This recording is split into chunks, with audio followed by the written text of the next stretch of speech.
अस्सलाम वालेकुम, मेरा नाम है आफ्ताब अहमद और बी एजुकेट पर एक नए लेक्चर के साथ आपको वेलकम करता हूं।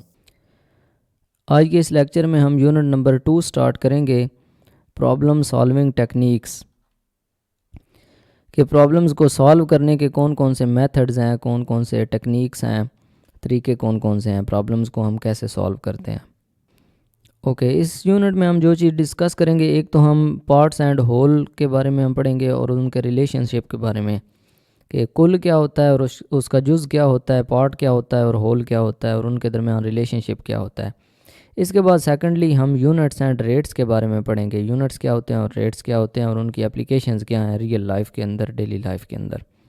इंट्रोडक्शन को पढ़ने की ज़रूरत नहीं है आपको, ये जस्ट आपको आउटलाइन दे रहा है कि आप इस चैप्टर में क्या पढ़ने जा रहे हैं। ओके जी, सबसे पहला टॉपिक है parts and whole and their relationship. सबसे पहले तो पार्ट्स पढ़ते हैं। पार्ट्स क्या होते हैं? पार्ट कहते हैं जुज़ को, हिस्से को, जुज़ या हिस्सा। अच्छा, parts are individual elements or components that collectively make up a whole. Parts जो होते हैं ना, वो इनफरादी एलिमेंट्स होते हैं, हिस्से होते हैं, अज्जा होते हैं किसी भी चीज़ के, that collectively make up a whole, जिनको जोड़ा जाए तो वो एक मुकम्मल कोई चीज़ बना देते हैं, एक कुल बना देते हैं। फॉर एग्ज़ाम्पल, इसकी डेली लाइफ से मैं एक छोटी सी आपको मिसाल देता हूँ।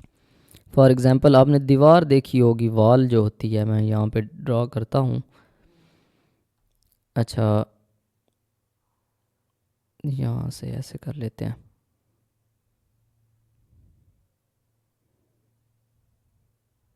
फॉर एग्ज़ाम्पल, आप यूँ समझें कि ये एक वॉल है, ये आपकी दीवार है, ठीक है जी। ये हमारे पास वॉल है और ये वाले जो बॉक्स बने हुए हैं ना, ये इसकी ब्रिक्स हैं, ये इसकी ईंटें हैं या इसके ब्लॉक्स हैं, ठीक है। ब्रिक्स कह लें या ब्लॉक्स कह लें। अब ये वाली जो कंप्लीट वॉल है ना, इसको हम होल कहते हैं कि ये कुल है। और इसका ये जो छोटा सा पार्ट है ना, ये वाला पार्ट, इसको हम इसका जुज़्व बोलेंगे, यानी ये इसका पार्ट है। अब देखें, जो होल है ना, जो कुल है, वो पार्ट्स से मिलकर बना होता है, जुज़्व से मिलकर बना होता है। ये ढेर सारे जुज़्व जब मिलते हैं आपस में, collectively make up a whole, तो ये इकट्ठे होकर एक होल बनाते हैं। मतलब ये जो पार्ट है ना, ये होल का ही एक हिस्सा है, छोटा हो सकता है, बड़ा हो सकता है, वो डिपेंड करता है सिचुएशन पे। दीज कंपोनेंट्स या these parts can very in size, ये साइज़ में मुख्तलिफ हो सकते हैं, कम्प्लेक्सिटी में, अपने स्ट्रक्चर में हो सकते हैं मुख्तलिफ, एंड फंक्शन, और अपने काम के अंदर भी ये मुख्तलिफ हो सकते हैं, डिपेंडिंग ऑन द सिस्टम्स और एंटिटी दे बिलोंग टू। मतलब वो किस सिस्टम से बिलोंग करते हैं, ये उस चीज़ पे डिपेंड करता है।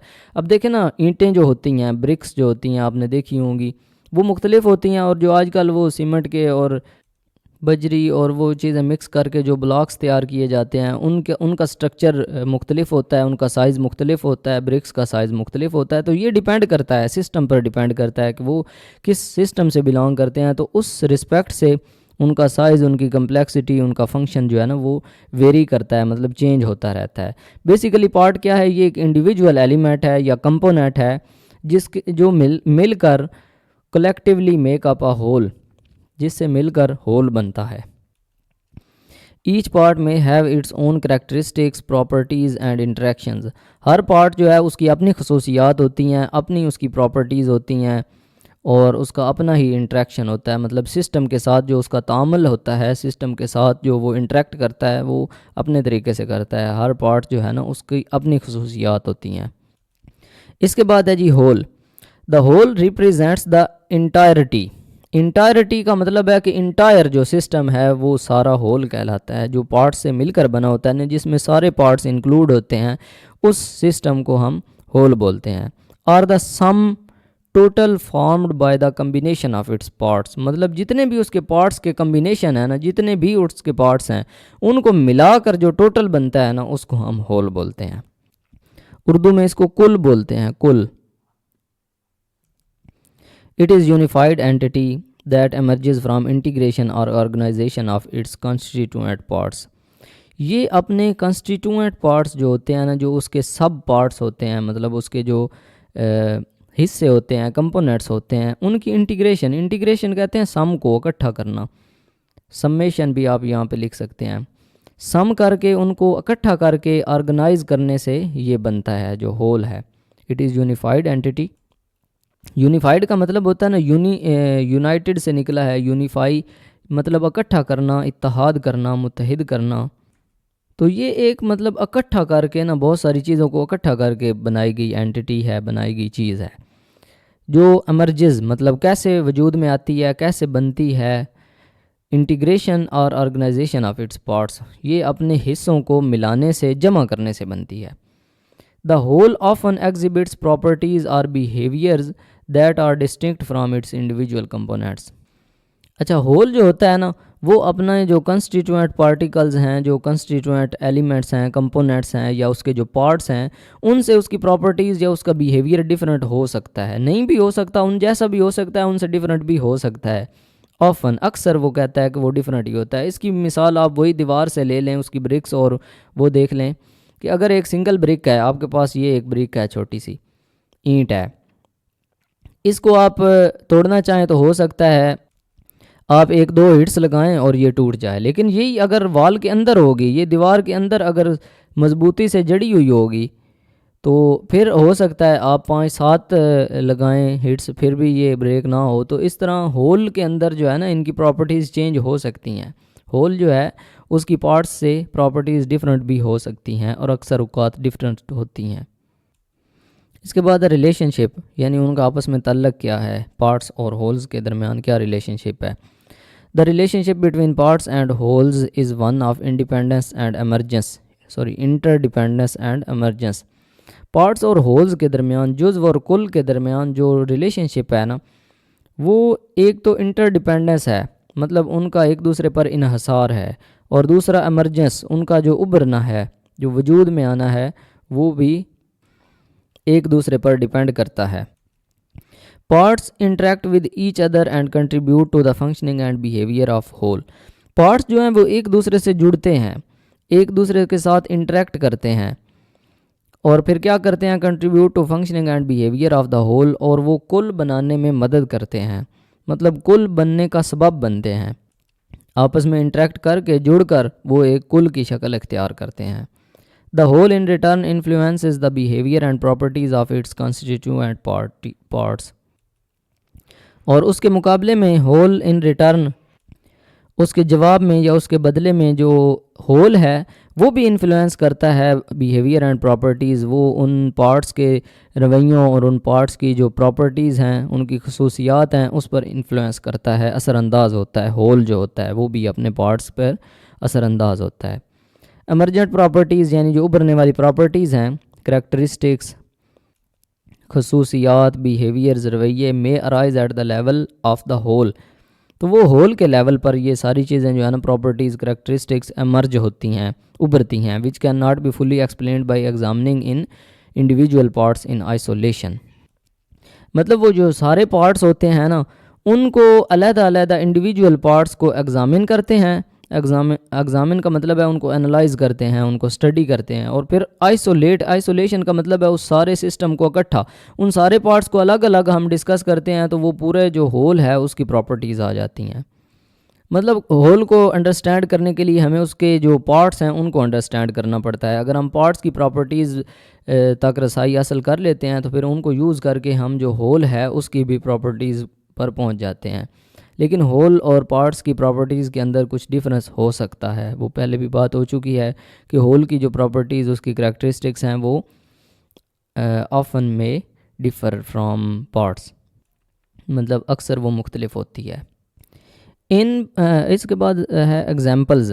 इन बायोलॉजिकल ऑर्गेनिज़म, एक बायोलॉजिकल ऑर्गेनिज़म जो है मतलब जो ज़िंदा जानदार होता है, उसके अंदर ऑर्गन्स होते हैं, टिश्यूज़ होते हैं, सेल्स होते हैं, आपको पता है, और द पार्ट्स, ये उसके पार्ट्स होते हैं, और ये मिलते हैं that together form the whole organism, और वो मिलकर एक मुकम्मल बायोलॉजिकल सिस्टम बनाते हैं, एक ज़िंदा जानदार सिस्टम बनाते हैं। तो आप अपना जिस्म ही ले लें, अपने जिस्म के जो ऑर्गन्स हैं, आपके जो अज़ा हैं, इसके बाद टिश्यूज़ हैं, मसल्स हैं, सेल्स हैं, तो ये मुख्तलिफ़ चीज़ें जो है ना, ये पार्ट्स हैं। आपने पढ़ा हुआ है ना parts of body. Parts of body को जब मिलाते हैं तो पूरी बॉडी बनती है एक। वो बॉडी जो है वो एक कुल है, वो होल है, और जो उसके पार्ट्स हैं, जिस तरह हैंड्स हैं, फीट है, माउथ है, हेड है, इसके अलावा जितनी भी चीज़ें हैं, लेग्स हैं, आर्म्स हैं, वो सारी चीज़ें मिलाकर जो एक बनता है ना स्ट्रक्चर, उसको हम होल बोलते हैं और बाकी सारी चीज़ों को उसका पार्ट बोलते हैं। इसके बाद दूसरी एग्जांपल है मैकेनिकल सिस्टम। मैकेनिकल सिस्टम देख लें, कोई भी मशीन देख लें, उसके जो कंपोनेंट्स हैं जैसे गियर्स हैं, मोटर है, शाफ्ट्स हैं, कंस्टिट्यूएंट पार्ट्स जितने भी हैं वो उसके पार्ट्स हैं। वाइल द इंटायर मशीन, जो सारी मशीन है उसको हम होल बोलते हैं। इसी तरह आप कंप्यूटर सिस्टम ले लें, कंप्यूटर सिस्टम के जितने भी पार्ट्स हैं, उसका मॉनिटर है, सीपीयू है, केबल्स, वायर्स, सारे जितने भी कंपोनेंट्स हैं उनको पार्ट्स बोलेंगे और पूरे कंप्यूटर सिस्टम को हम होल मशीन बोलेंगे। इसी तरह यहाँ पे उसने लिखा है इन सोसाइटल कंटेक्स्ट, सोसाइटीज़ के अंदर, माशरों के अंदर जो इंडिविजुअल्स होते हैं, अफराद जो होते हैं, लोग, फैमिलियाँ, कम्युनिटीज़ और इंस्टीट्यूशंस, अदारे, ये सारे जो हैं ये पार्ट्स हैं और ये मिलकर मुकम्मल माशरा बनाते हैं। तो वो जो माशरा है, मुकम्मल सोसाइटी, उसको हम होल बोलते हैं। जैसे आप अपनी फैमिली में ले लें, फैमिली के जितने भी मेंबर्स हैं, हर मेंबर अलग अलग पार्ट है और वो सारे मेंबर्स जब इकट्ठे होते हैं मिलकर वो एक फैमिली बनाते हैं। उस फैमिली को आप होल बोल सकते हैं। अब देखें ना, एक फैमिली को अगर आप डिस्कस कर रहे हैं, फैमिली जो है ना ये आपका होल है, तो फिर उसके अंदर जितने भी मेंबर्स होंगे वो उसका पार्ट्स होंगे उसके। लेकिन जब आप एक पूरी सोसाइटी में डिस्कशन कर रहे हैं, फॉर एग्जांपल आप पूरी सोसाइटी को डिस्कस कर रहे हैं, तो उसमें फिर जितनी भी फैमिलीज़ आ जाती हैं, उसमें तो ढेर सारी फैमिलीज़ होंगी ना सोसाइटी के अंदर। फॉर एग्जांपल ये फैमिलीज़ हैं, तो ये सारी फैमिलीज़ जो है ना ये फिर उसके पार्ट्स होंगे। ठीक है, अब आप वाइड, अब जो आपका होल है ना वो बड़ा हो चुका है, मतलब जो आपका कुल है उसका वास्ट एरिया है, वाइड रेंज है, तो ये उसके अंदर फैमिली है। फॉर एग्जांपल मैं इसको F1 लिखता हूँ, F2, ये वैसे आपको समझाने के लिए। तो इसमें जितनी भी फैमिलियाँ अब ये पार्ट के तौर पर काम करेंगी, लेकिन इस फैमिली एक को मैं अलग कर लेता हूँ, ये फैमिली अलग कर ली। अब मैंने सिर्फ इस फैमिली को डिस्कस करना है, तो इसके अंदर जितनी भी चीज़ें होंगी ना, इसके अंदर जितने मेंबर होंगे ना वो सारे इसके क्या होंगे, पार्ट्स होंगे, और ये फैमिली जो है ना ये होल के तौर पर बिहेव करेगी। इसी तरह मैथमेटिक्स के अंदर फिर वो कह रहा है कि जो सेट्स होते हैं, सब सेट्स होते हैं, एलिमेंट्स होती हैं, इनको हम पार्ट्स कंसिडर करते हैं। और कंप्लीट जो एब्स्ट्रैक्ट सेंस के अंदर, एब्स्ट्रैक्ट सेंस जिसमें मतलब ये सारी चीज़ें आ जाती हैं, उसको हम होल बोलते हैं। जिस तरह आप पिछले चैप्टर में पढ़ के आ चुके हैं, नेचुरल नंबर का सेट अगर मैं यहाँ पे लिखूँ तो 1 2 3 से स्टार्ट होता है और आगे सो ऑन कंटिन्यू रहता है। अब ये जो नेचुरल नंबर का सेट है, अगर हम सिर्फ इसी को डिस्कस करते हैं, इसके बाहर कुछ भी नहीं डिस्कस करते, सिर्फ इसी की बात करते हैं, तो ये एज अ होल एक्ट करेगा और इसके अंदर ये सारे जो एलिमेंट हैं, 1 है, 2 है, 3, ये सारे इसके पार्ट्स कहलाएंगे। और इन पार्ट्स के मिलने से, जो मुकम्मल सारे पार्ट्स को इंक्लूड करने से जो सिस्टम बन रहा है या जो सेट बन रहा है, उसको हम होल बोलेंगे। इसके बाद वो कहता है कि अगर आपके पास एक जार है, कोई जग है जिसमें 100 मार्बल्स हैं, 100 पत्थर हैं उसके अंदर, और आप उसमें से 25 टेक आउट, आप उसमें से 25 मार्बल्स जो है ना वो निकाल लेते हैं, तो इसका मतलब ये होगा कि आपने 25% उसमें से पार्ट निकाल लिया है, अलहदा कर लिया है। 25% represent the part as compare to the whole. तो वो जो पूरा 100 है ना, 100 मार्बल्स, वो आपका टोटल होल है, total number of marbles in the jar, ये होल है। और उसमें से जो पार्ट आपने निकाला है 25%, वो उसका पार्ट कहलाएगा। इसके बाद वो कहता है कि अगर आपके पास 500 रुपीज़ हैं और आप उनमें से 200 रुपीज़ स्पेंड कर लेते हैं, तो फिर जो 200 रुपीज़ हैं, जो आपने उसमें से थोड़ा सा पार्ट स्पेंड किया है, मतलब खर्च किया है, उसको आप पार्ट बोलेंगे, the part of money spent. While 500, ये यहाँ पे टाइपो है, इसको 500 कर लें। 500 represents the whole amount you had initially, मतलब पहले शुरू में जो आपके पास मुकम्मल टोटल अमाउंट थी उसको आप होल बोल लेंगे, और जो आपने उसमें से स्पेंड की है, जो खर्च की है, उस हिस्से को आप पार्ट बोलेंगे। और अगर आप इसकी परसेंटेज निकालना चाहें तो वो कहता है कि 40% ये बनता है। आप यहाँ से निकाल सकते हैं इजीली। आपने 200 खर्च किए हैं आउट ऑफ 500, 500 को नीचे रखें, 200 से डिवाइड करें और साथ में आपने 100% से मल्टीप्लाई कर देना इसको परसेंटेज में चेंज करने के लिए। अब ये 2 ज़ीरोज़ इस 2 ज़ीरो से कट गए और 5 1 इज़ 5, 5 4 आर 20 हो गया और आगे एक ज़ीरो बची, वो इसके साथ लगा दें, तो ये 40% बनता है। ठीक है, इसको आप कैलकुलेटर से भी करके चेक कर सकते हैं। 40%, इसको अगर आप फ्रैक्शन में चेंज करना चाहें तो परसेंट का मतलब होता है डिवाइडेड बाई 100, सॉरी ये एक ज़ीरो मैंने एक्स्ट्रा लगा दी है, ये मेरे पास 40 है। और परसेंट को हटाकर आप डिवाइडेड बाय 100 भी लिख सकते हैं। अब 100 से डिवाइड करें तो ये 0.4 आता है, 0.4 कैलकुलेटर से करके चेक कर लीजिएगा। ये ज़ीरो इस ज़ीरो से कट जाती है, 4/10 आता है। और नीचे अगर 1 के साथ एक ज़ीरो हो तो 0.1 डेसिमल पीछे आ जाता है। आप लोगों ने ये रूल्स जो हैं वो छोटी क्लासेस के अंदर पढ़ रखे हैं, नहीं भी पढ़े तो कोई इशू नहीं है, अब आपके पास कैलकुलेटर्स हैं। तो मतलब जो आपकी ये 100% अमाउंट है जो आपके पास टोटल थी, ये आपका होल है, और इसमें जो 40% जो आपने स्पेंड की है वो आपका पार्ट होगा। इसके बाद है एरिया ऑफ रेक्टेंगल। मैं यहाँ पे रेक्टेंगल ड्रा करता हूँ तो आपको आइडिया हो जाएगा। ये मैंने एक रेक्टेंगल ड्रा कर लिया है। अच्छा जी, अब इसकी ना दो चीज़ें होती हैं, एक तो इसकी लेंथ होती है, ये वाली जो इसकी लंबाई है ना इसको लेंथ बोलते हैं, और ये वाली इसकी विड्थ होती है, विड्थ भी इसको कहते हैं, और ब्रेड्थ भी इसको कहते हैं, ब्रेड्थ। तो इसकी दो लंबाइयाँ होती हैं, दो लेंथ्स होती हैं, ये दो लेंथ्स हैं और ये वाली दो इसकी विड्थ्स हैं। तो इन दो लेंथ्स को और दो ब्रेड्थ्स को मिलाकर ये एक रेक्टेंगल बनती है। तो may be split into 2 sections. इसके दो सेक्शंस होते हैं, एक इसकी विड्थ होती हैं, विड्थ्स मतलब दो विड्थ्स होती हैं ना, और दूसरी लेंथ्स होती हैं। अब ये रेक्टेंगल का जो टोटल एरिया है ना, ये वाला सारा, इसको आप होल कहते हैं, और इसकी जो लेंथ्स और ब्रेड्थ्स हैं ये इसके पार्ट्स अलग-अलग, ये यहाँ से लेकर यहाँ तक ये इसका एक पार्ट है, ये दूसरा पार्ट है यहाँ तक, ये फिर यहाँ से यहाँ तक तीसरा पार्ट है, और ये चौथा पार्ट है। ये इसके पार्ट्स होंगे और टोटल जो इसका एरिया है वो इसका होल होगा। इसके बाद नेक्स्ट एक एग्जांपल है, each data point in a data set represent the portion of total. मतलब आपके पास कोई डाटा सेट है, कुछ भी डाटा है, कलेक्शन ऑफ डाटा है, उसका जो पोर्शन है ना, एक पोर्शन, हर डाटा पॉइंट एक पोर्शन कहलाएगा। मतलब जो भी डाटा सेट है आपके पास, एक मुकम्मल डाटा है, उसके जो पॉइंट्स हैं मुख्तलिफ, उनको आप पोर्शन बोलेंगे या पार्ट्स बोलेंगे उस टोटल की, और टोटल जो डाटा सेट है उसको तो होल बोलेंगे।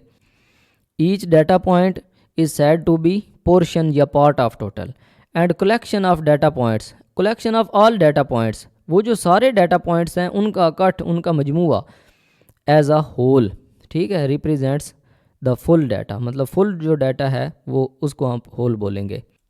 इसकी आसान एग्जांपल मैं आपको देता हूँ। ये वाली जो बुक आप पढ़ रहे हैं, ठीक है, ये बुक है, इसके 9 चैप्टर्स हैं। तो कंप्लीट बुक जो है ना, जिसमें सारे 9 चैप्टर्स इंक्लूड होते हैं, इसको आप होल बोलेंगे, फुल डाटा। और इसका जो हर एक चैप्टर है, चैप्टर 1, 2, 3, ये सारे इसके पार्ट्स होंगे। इसी तरह अगर आप इस चैप्टर को ले लें, सेकंड चैप्टर है फॉर एग्जांपल, तो ये चैप्टर जो है अगर इसको आप डिस्कस कर रहे हैं तो ये फुल है।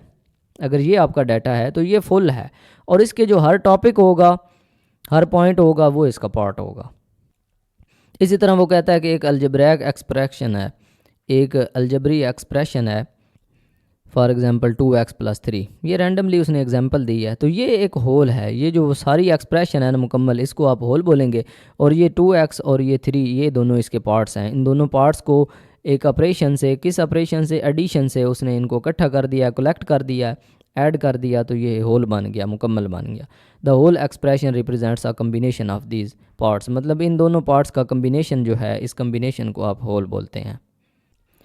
तो अब आपको उम्मीद है होल एंड पार्ट के बारे में जो है ना अच्छी तरह से क्लियर हो गया होगा। ये इतनी सारी जो एग्जांपल्स दी हैं ना, ये रट्टे लगाने के लिए नहीं है कि आप इनको मेमोराइज़ करते फिरें, इनको आपने रट्टे नहीं मारने, जस्ट एक कंसेप्ट बनाना है कि पार्ट क्या होता है और होल क्या होता है। तो अब उम्मीद है आपका कंसेप्ट क्लियर हो गया होगा। इतनी सारी एग्जांपल्स जो हैं वो डेली लाइफ से दी हैं। इसके बाद नेक्स्ट लेक्चर के अंदर इंशाल्लाह हम रियल लाइफ सिनेरियोज़ जो है ना, जिसमें हम relationship between parts and holes, parts और होल्स के दरमियान जो रिलेशनशिप है ना, वो हम डेवलप करवाएंगे कि इनके दरमियान रिलेशनशिप कैसे डेवलप होता है और क्या रिलेशनशिप हो सकता है, इनके दरमियान ताल्लुक़ क्या हो सकता है। उम्मीद करता हूँ आपको इस लेक्चर की अच्छे तरीके से समझ आ गई होगी। इस लेक्चर से रिलेटेड अगर आपका कोई भी क्वेश्चन हो, कोई भी कन्फ्यूजन हो, तो वो आप इजीली स्क्रीन पर दिए गए व्हाट्सएप नंबर पर पूछ सकते हैं। हमसे जितना हो सका हम आपको फैसिलिटेट करने की कोशिश करेंगे। मिलते हैं जी नेक्स्ट लेक्चर के अंदर। अल्लाह हाफिज़, टेक केयर।